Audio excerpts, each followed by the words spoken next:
But thank you all for having me. I just wanted to do a couple of things. One is I wanted to come in, and I know that most of you all know me or have seen me, and certainly some of you saw me when we were campaigning and that type of thing. But I wanted to come in and introduce myself and give you my card, which I've given you because it has my personal contact information. It has my personal cell phone number and invite you to use it if you need it for any reason. When we were campaigning, and I'm very thankful for Gilchrist County because Gilchrist County, I think, voted for me at 88%, which was fantastic. But a lot of people talk about being a servant, and having a servant's heart, and after the campaign was through, I now have a new executive director. This is Rebecca Shinholzer. She's my new executive director. And we talked about, well, how can we better serve the communities, especially what we call our regional counties. So Alachua County is the circuit seat, and then I have, of course, Union, Baker, Bradford, Levy, and Gilchrist County. And so one of the things I decided I wanted to do was to come to each of the counties, commissions, and to each of the city commissions. So we have a long list of folks to see across those 6 counties, and introduce myself, give you my card, and tell you that I'm available to you because you're the community leaders and you're the ones who hear about problems in the community. And I know you guys have an excellent, your own attorney that you can turn to for those kind of questions, but sometimes there are matters that are coming up that might be in another county or in Gainesville, or it's in the criminal justice system, and you have a question or concern, or your constituents have a question or concern. And so I thought that one of the best ways I could be a servant to this community was to come out here, stand before you, give you my contact information, and invite you to contact me anytime you need my services, or if you just don't know whose services you do need. Because I'm more than happy to try and figure out who is the right person to solve this problem. I had somebody call me a couple months ago about a young young child, boy who's in foster care, and he had been moved to a no foster home, and they didn't know how to get his medication. And he needed medication, they had the money for it, whatever. So that's not me. I can promise you that is not the responsibility of the state attorney. But I knew the right people to call, and we called them, and we had it before the end of the day. And so that's what I really want to communicate to you all is that I said it during the election, I mean it now, which is that I have a servant's heart and I want to serve the community. The other thing I wanted to do is I want to talk a little bit about my office and tell you about some changes that are coming and that they do have what I'll call a small impact on you. So my office, as you know, is we prosecute criminal cases. That's our primary function. And we do some other things that are super boring that I won't bother you with. Bond validations might be the only one that you might ever be involved in that I would be involved in, is if you've ever tried to validate a bond. We prosecute about 17,000 individual criminal cases per year. And things have changed.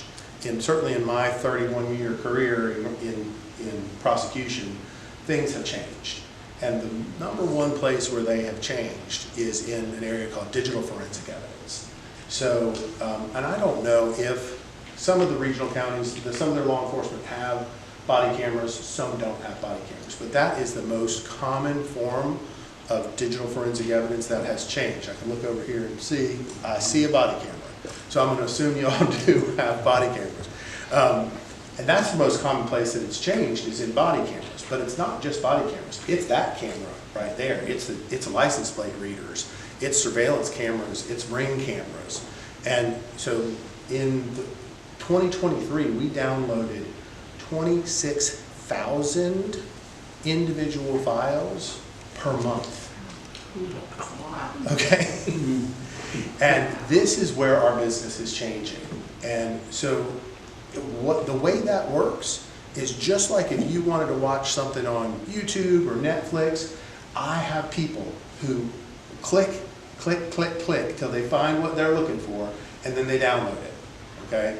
Then they have to categorize it, they have to look at it, they have to understand what it is, they have to figure out what case it goes to, they have to input all that information, and they have to upload it into my case management system. So your assistant state attorney, Ray Earl Thomas, I'm sure most of you all know, and some of you enjoy, can have that information available to him.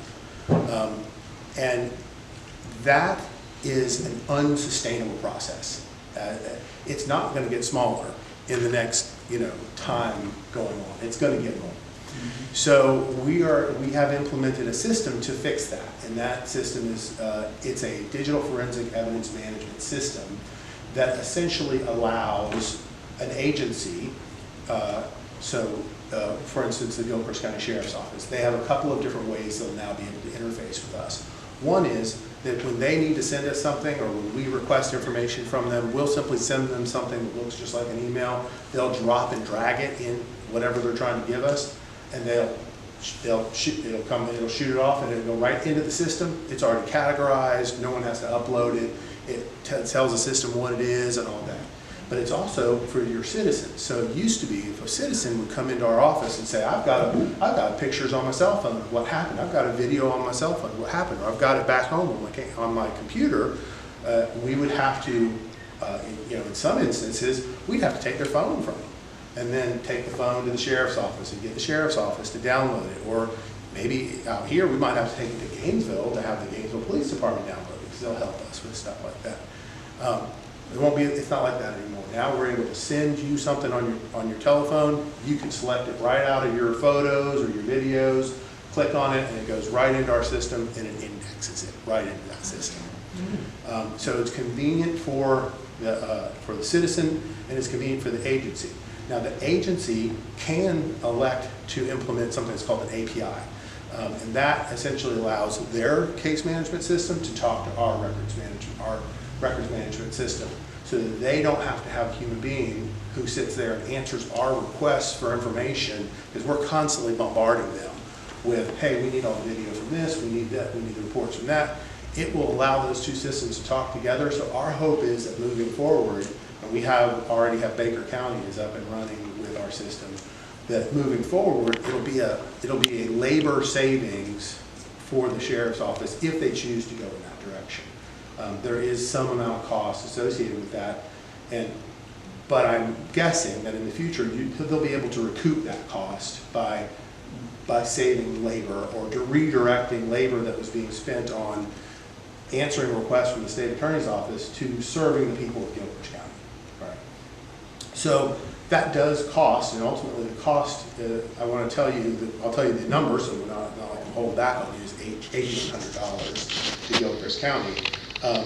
But I want to explain how that number is derived, so you have some understanding, because this isn't something that really comes up a lot. I think since I became the executive director in 2012, we've never asked for an increase from Gilchrist County. Our budget has been static, as far as I know, since 2012. So the first thing to understand is, where does all my money come from? 95% of my money comes from the state of Florida, and it's for the payment of human beings. My most valuable asset is my human capital, and that is all paid for by the state government. I'm about $12 million. About 5% of what it costs to run the state attorney's office is what we call money that comes from Article 5. The counties are required to provide three things. They're required to provide telecommunications, they're required to provide the physical space that we occupy, and they're required to provide the computer services that we need to operate the office. So how is that done? Well, in my office, we run a whole bunch of budgets. The big one, 95%, is with the state of Florida. Then we have 6 individual budgets for each county that are specific to your particular needs. So whatever it costs to run the phones over here and to have the office space, that's a budget. For instance, Levy County, they just put in a panic system with their courthouse, so that if there's an emergency, you can push a button. Right? Well, that's part of that goes on their budget, it doesn't go on your budget. Okay? That's specific to them. In order for us to be most efficient with the money that it takes to run the computer system for the office, and we have a records management system, and we now have this digital forensic evidence management system. So we have these 2 systems. The most efficient way to run that is to run it out of Gainesville, and also all the physical equipment that runs it is in Gainesville. So we don't buy a server for Gilchrist County and try and house all the software that's associated with running these programs in Gilchrist County and any other county, because that would be incredibly expensive. It is derived through what's called the shared IT budget. And interestingly, another county, when I was doing this conversation from another county, they said, well, how is that come up? And here's what we found out. No one knows. Okay, so I put Rebecca on it, and we went back and we had to ask the people in Alachua County, and it's like, well, that's not the way it's always been. You know, so that's the best answer I know. Is that that's the way it's always been. It predates me by a lot. Probably goes back to when we first got computers. So what happens is it is divided by the population of the county. And the question was from Union County, because they're like, we got a lot of inmates here in Union County. Does it include inmates? You know, and I'm like, I don't know. So we're trying to figure out that for them, but that's how it's derived. Alachua County is about 67%. And then Union and Gilchrist are the same. What is it about? Yeah, the percentage is fairly small because it's $8,100 that's going to go. It's going to